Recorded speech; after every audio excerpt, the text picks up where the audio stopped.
Hey there friends, what's going on? It's Codiak here. Welcome back to Legacy Gaming and another video for Aliens Fireteam Elite. Quick shout out, want to thank all of you for checking out all of our build guides and our worth your time review, wish I knew sooner tips and tricks. You guys have been loving the content and we love creating it for you, so thank you for the support. But today, I want to talk about leveling up. This is a question we've seen a number of times over the last few days. How do we do it the most efficient way? How do we speed level, basically? I don't want to grind out every single weapon.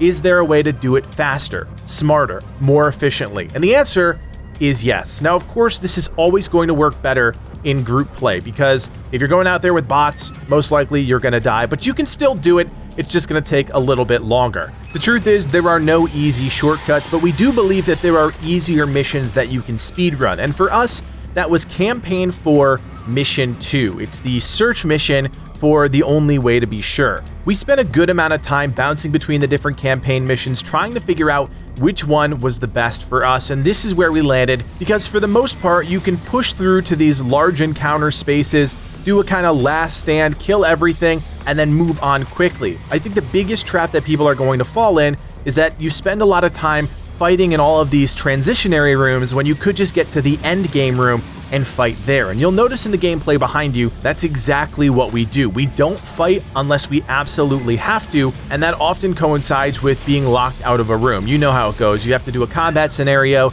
you activate something, a bunch of xenomorphs come, and you kill them.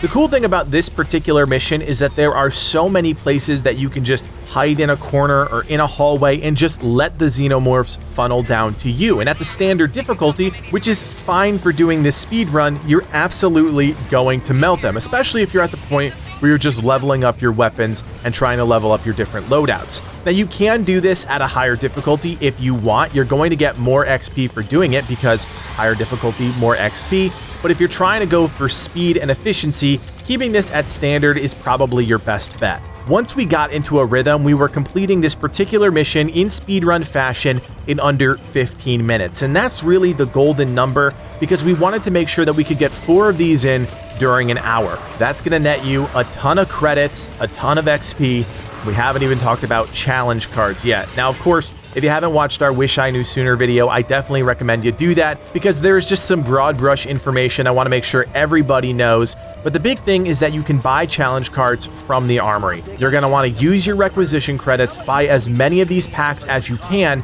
and use the ones that are going to net you 2x, 2.5x, or 3x experience, because that's what we're after. If it coincides with some credit boost too, that's great, because that just means you can buy more attachments and other things like that.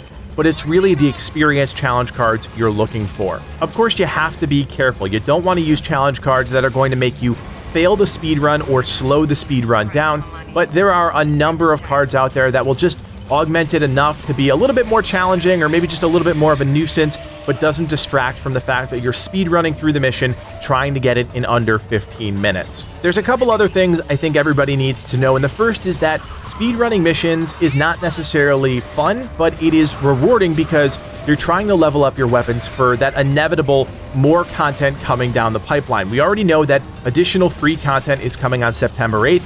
Maybe that includes a new Horde mode map. Getting yourself leveled up, getting your guns to 4 stars, that's all really important to being able to push that content. If you're trying to get into intense or extreme, insane, whatever your goal is, you're going to want to do the work now so that you can enjoy the content later when that new stuff arrives. The game is great, don't get me wrong, we loved it, we had a great time playing it, but there can be more, and there will be in the future. So here's the bottom line. Check out Campaign 4, Mission 2, make sure that you have weapons that you'll want to level up, make sure you're using your different loadouts, and of course, use the right challenge cards for the situation. With a good team, again, you're going to get 4 of these missions in under an hour. You're going to be able to level up your guns multiple times, level up your kits. It is easily the best way to farm for experience in Aliens Fireteam Elite. I challenge anybody out there to give me a better solution, because honestly, the more knowledge we have as a community, the more power we have. So if you have a better strategy, let us know in the comments section. And guys, if you check this out and you love it, do me a solid, hit that thumbs up, and of course, subscribe. It's still the best way to help out channels like ours,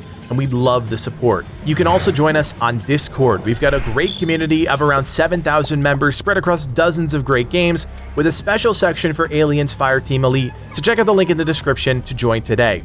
Finally, if you guys like everything we're doing here at Legacy Gaming and you want to help us out even more, you can now do so by becoming a member. For just a couple bucks, you're helping evolve the channel and take our community to that next level. Check out the join button below to learn more. My name is Codiak, and from everyone here at Legacy Gaming, thanks for watching, and play on.